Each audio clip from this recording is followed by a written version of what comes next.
Today we are talking about the ethical and societal issues in biobanking and medical artificial intelligence. I have a couple of comments and images that I also would like to bring forward. But as we have this technical hiccup, we just turn around the table, start with this presentation, and switch then to the other slides. After our kind of opening statements, so to say, we want a discussion with you, because that's what it is all about. We hope to stimulate and then eventually chat and have a conversation with you. With this, hand over to my wonderful colleagues left and right to me. Hello, everyone. Okay, you have the power, good. We collected a few slides on that we thought that could spark conversations here on the work that we are doing continuously on artificial intelligence, also with our colleague Kaya. So let's see what the slides bring.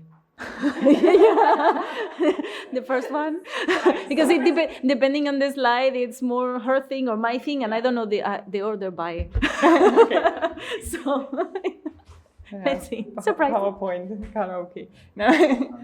PowerPoint karaoke. Yeah. Okay, I guess I can do the next one. I remember it. I also want to point out that we put specifically ethical and societal issues on the slide, so this is not legal now. Yes. and we are also represented on this podium like that. So my background is in sociology, Michaela is in political science, Mónica is the philosopher of the team. And we are more looking from the perspective of ethics of AI. And this is an emerging field in AI research. So the point is not just ethics is also there and just important. It's actually a research field, which are really important questions to address. I think you all are aware which kind of public discussion or discourse is going on AI, that we will be, extinct and so on and so forth. So we are focusing more on the ethics of AI in medicine or biomedical research, and especially the far-reaching consequences this might bring and the implications. We put here some of the books that represent some of the approaches or field. We recommend many of them to read, because they really show that it's not about this just dystopic future or whatever what AI might bring, but actually also focus on the issues we have now in AI, the questions that are raised now and where we are at the moment. Because we see there is a lot of hype going on. So, this slide looked different previously. So, and we also want to show you how we work. I mean, you heard since yesterday many presentations about science, biology, and so on. And from the social science perspective, so the empirical research, what we are doing in projects mainly is looking at the literature, as having a good overview about the discourse is always the first step to understand where we are, where we need to go, which kind of gaps are there, what is missing, and so on. And we are working then mainly with workshops and interviews in this kind of circles. Those of you who are familiar with qualitative social science, it means you start your investigations, you do the analysis, and then you reassess, so to say, where to go next and who to ask next. It's always in the context of a project, so you cannot do that forever, so to say, but we work really interdisciplinary in that regard. So we interview and work with data scientists, medical doctors, radiologists, geneticists, depending on the research question. So we are still on the way in the project we are presenting, but we can make you aware of some of our things that are already out there. So ones we published recently was Ethics of AI in Radiology. That's coming from a project that is focusing on medical imaging and the use of AI there. And we did a literature review as one of these first steps while doing interviews and so on to see, okay, where we are at this point. So there are many hypes and hopes and expectations what AI should bring or solve or whatever. And but then we see it's the kind of, this does not equal, so to say, the number of real applications at the moment. So this is not so advanced at the moment, so to say. But what we also see is kind of what kind of important issues are flagged in the discourse. So we have these expectations. We also have the challenges. You already heard about black box buyers and so on. And of course, explainability and trust. And what we found, for instance, doing that kind of review, that trust is made such an important thing, also a principle in the high-level expert group in the European Union guidelines. But what we mean by trust is then not really elaborated, so to say. So. And the question is also not to always put just trust there as important, but we also need to think about what is needed to make AI trustworthy. And then we are more in the practical field, asking whose actors are doing what where. Does this work? Yeah. Just to illustrate a little bit, because one of the use cases in this project is breast cancer, what we are talking about for all of those who are not medical experts like us. And we found this kind of illustration kind of useful if you see the lesion moving in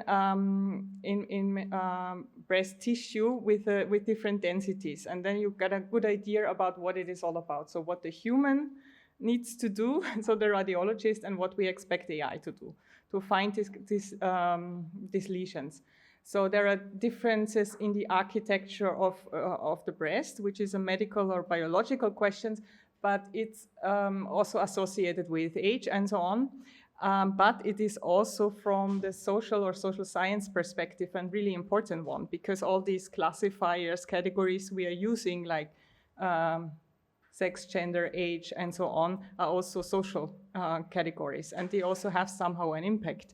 For instance, in age, who's involved in screening programs, women from 45 on, and so on. So there may be a lack of data for younger ones, and so on. So ethnicity, we see that there is also could be differences in the density of the tissue. So are all groups sufficiently involved or represented in the data sets we are using? And also socioeconomic status or influences. So how's that? It's not only socioeconomic status means all the kinds of education, income. How could that be associated with AI and breast cancer? And it's not only the question of kind of access to healthcare system and the context and who's their private insurance, education about that. It could have also an impact on coming from lifestyle, for instance, the way nutrition or availability of healthy food and so on has an impact on that. And this creates different kinds of risks for breast cancer.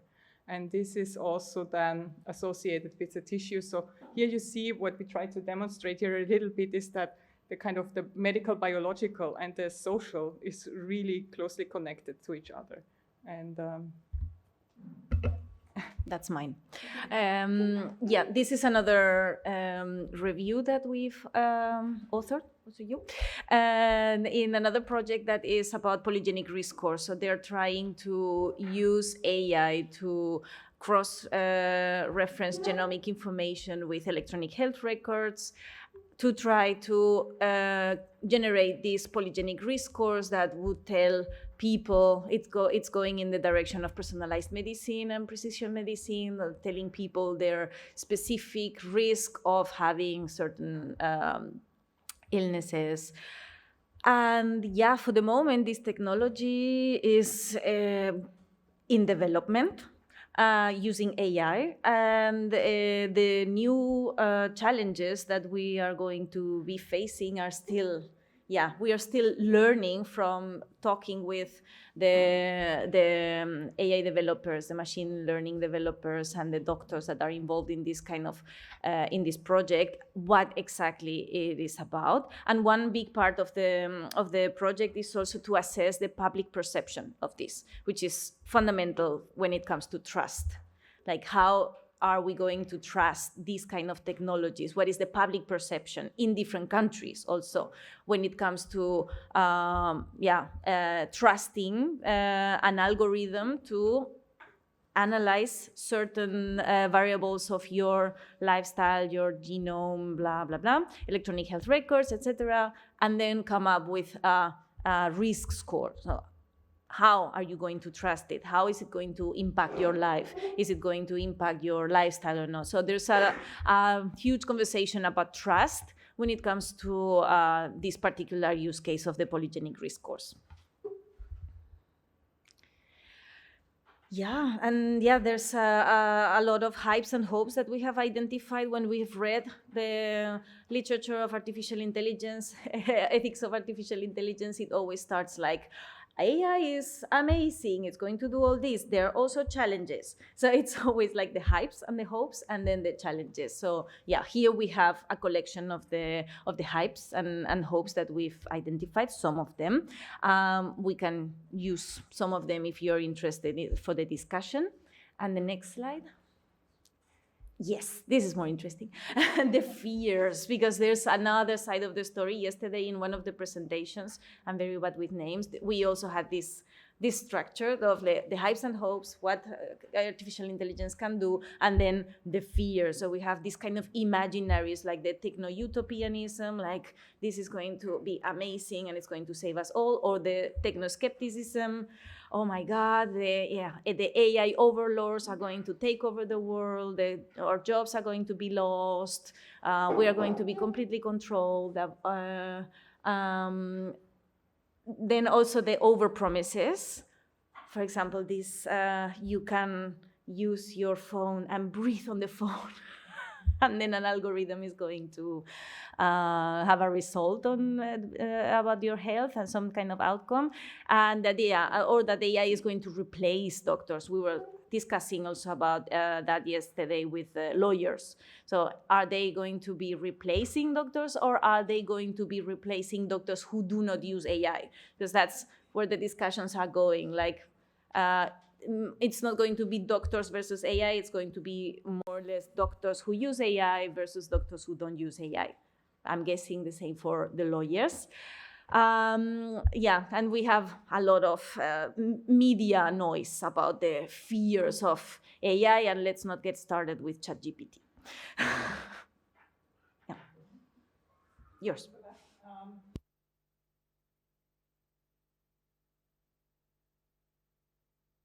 What was already discussed yesterday also, and we heard a lot about bias and avoid bias and get the bias out. But what is actually meant by bias?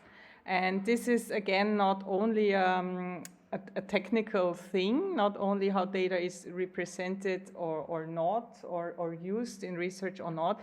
We see a lot of biases around there, and then we see like bias is not like biased. And so we have found this in the literature, this interesting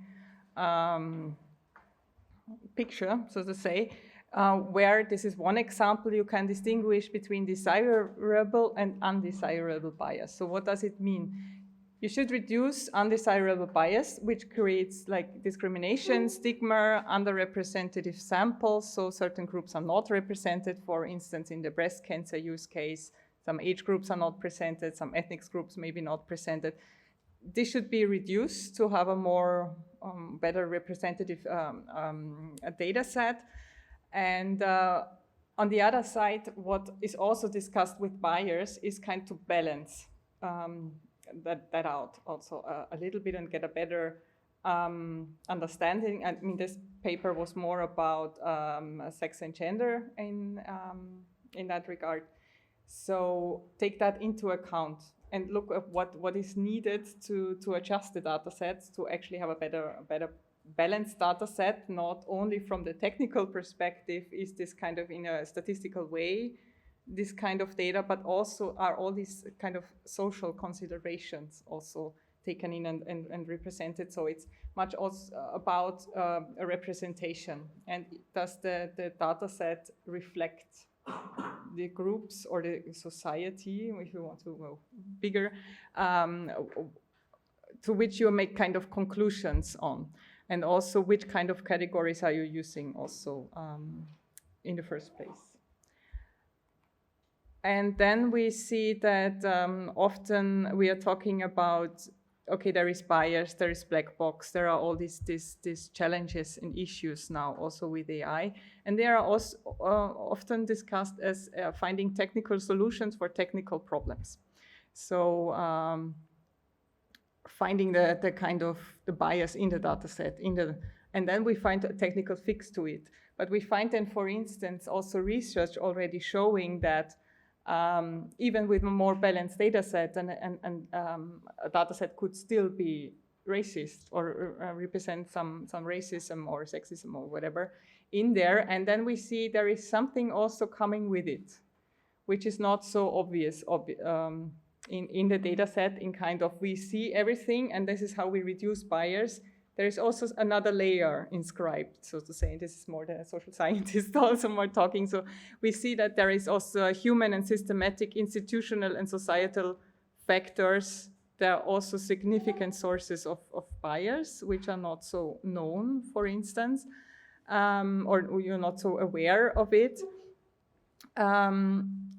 And this also needs to be reflected, like also the picture of the iceberg. We always look at the statistical bias and so on, but also the human biases, which are, this is also a promise AI should avoid. But when you kind of have a quality understanding of AI should at least be as good as the humans. Yeah, are the humans free from, so what are we kind of comparing with each other? And also the systematic biases coming from the institution, coming from also the data and how it is collected. We also have heard about raw data. I guess from our perspective, we question this understanding. There is, if there is something like raw or completely objective or neutral data, because data is always collected with a certain question, with certain methods, with certain decisions already made.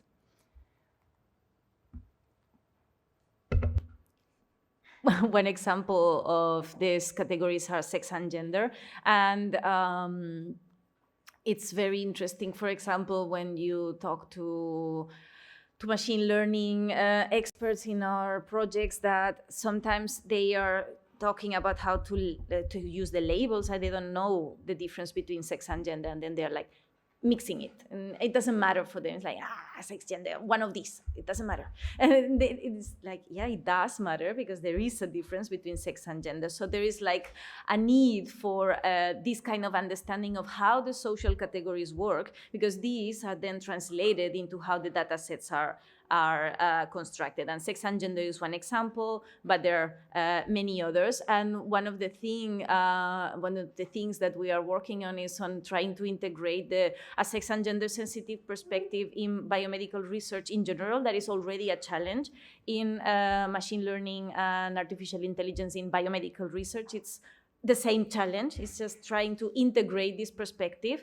And we do it, as Melanie said at the beginning, just by being there with the consortia and being there with the people, trying to talk to them. And I find this quote quite interesting, because, yeah, the people who are reading gender theory are not the ones that are writing in the AI ethics field, because we have been observing also that when you get a deep look at the literature, you find a lot of, okay, and there is racial bias and there's gender bias, but there's not like a explanation or discussion of how gender and racial biases work in a society. So we think that that dialogue is something that is lacking and that is fundamental, that we need to talk, the social scientists and the humanities people. We need to talk also with the AI people, with the ethics of AI people, because we have this knowledge already. We know how sex and gender and race, ethnicity, ability, etc. work in society. There's a huge corpus of literature that is not in dialogue with ethics of AI. So that dialogue needs to be happening. And that's why we are very fond of interdisciplinarity. Yes, and this is an example of how complicated just the category of sex can be.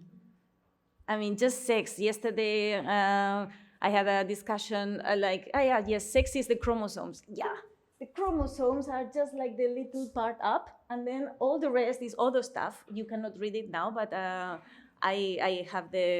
can send the link to whoever wants this beauty to analyze it for a while. I use it a lot to teach, to just give them, my students, like 15 minutes to just read over everything and then discuss, because it's huge. And this is just the category of sex. We have to start thinking critically also about the categories that we are using, because then it gets reproduced in data sets in a critical way. So just opening up our frames of understanding about these categories can only be beneficial.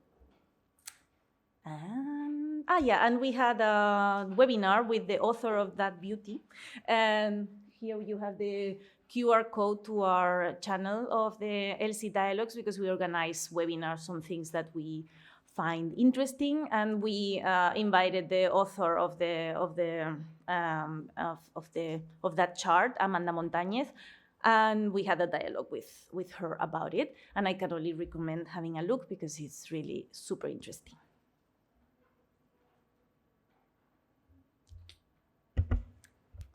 And you find all the papers we were mentioning, or we are producing also on this website. So within BBMRI, we are trying also to really establish that as a thing there, and said, okay, let's bring these people all the people together, work interdisciplinarity, and also think about how to translate that actually into research and applications. And by that, thank you from us.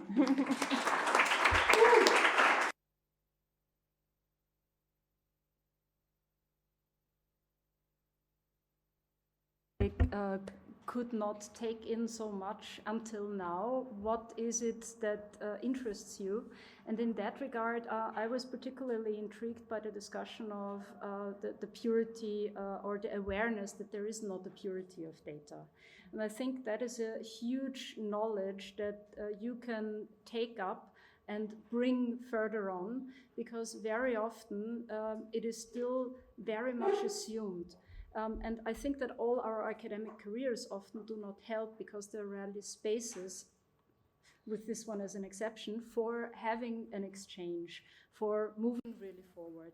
And one beautiful shift in the world of today is clearly that interdisciplinarity becomes an asset in an academic career. Now, jumping to something different, or jumping back, is linking all the discussion to the realization of the European health data space.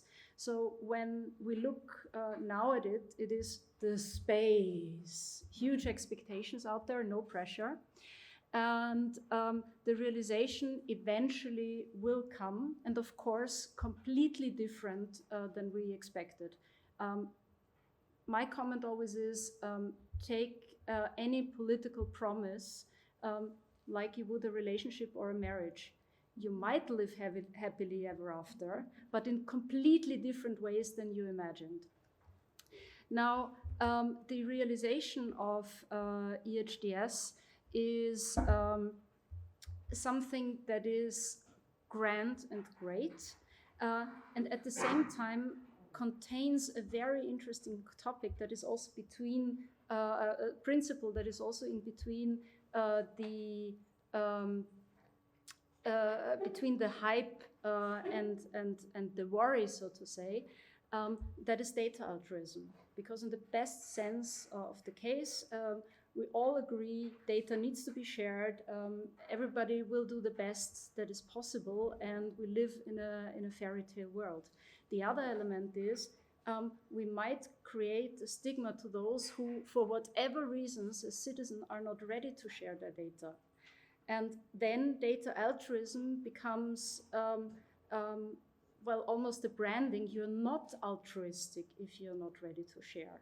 And that is something that we as a society have to develop. So in adding to my colleagues, the inclusion or the academic discussion that we have is in society, embedded in society, and requires us also to go outside and find ways how to get in a dialogue with patient advocates, with our kids, with whoever is out there in this world, and very often with people that we certainly would not have imagined, or with which it is hard to have a dialogue, because otherwise it would be the top-down approach that we know best, here it is, rather than listening, thinking, and I like this comment quite a lot, listening, thinking, and then entering a discussion. How difficult this is, we all know from personal experience. Sometimes we lose it. I think I'm the first to admit that. However, that should never stop a conversation and always bring people back to the table. Now, as the interesting talks yesterday overthrew everything, I will just point out two things briefly. Another recently fresh out of the press paper from colleagues of ours, and a little bit older one, are privacy risks of whole slide image sharing in digital pathology. Here it is specifically looked at from the IT perspective, but starting to realize lawyers need to be taken on board. Because again, and that links to my colleagues or our presentation, it is not only a technical issue. It needs the conversation, but it also first, in a first step, the awareness that we need to have this discussion.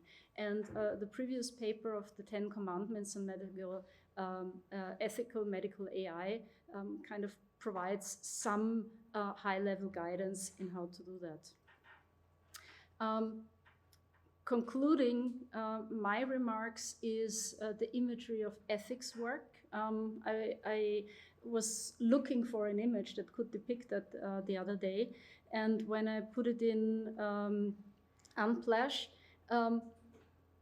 only desks came up where white men type on the computer, middle-aged men, and have obviously a lot of coffee, and that's very much the inner imagery of ethics work. I dug a little bit deeper, and it continued. And often it is perceived as tick boxing, same as in the legal field, from a lot of our science colleagues. However, the ethics work, of course, and that includes the societal work, the legal work, is embedded in all the activities that we constantly do. It does not require an expert to do it. It requires the awareness. Some things we can decide for ourselves, we have to. Others we indeed need the expert for. And this is the last image that I want to share, because I want to reconnect all the comments with biobanking imagery in a different sense. That when for the biobanks, in 2009 it made it on the cover of Time magazine. It was just one of 8 things that changed the world right now. Biobanking was depicted as the samples being very important. Data was just an addendum. Today it's data. Samples are not even mentioned anymore. And again, described in this purity, almost religious imagery, and all of you have multiple other images in your heads. If you're interested in getting also access to kind of all our publications from the group beyond the fabulous lab of ethics of AI that Melanie is leading, you can find them here. Thank you.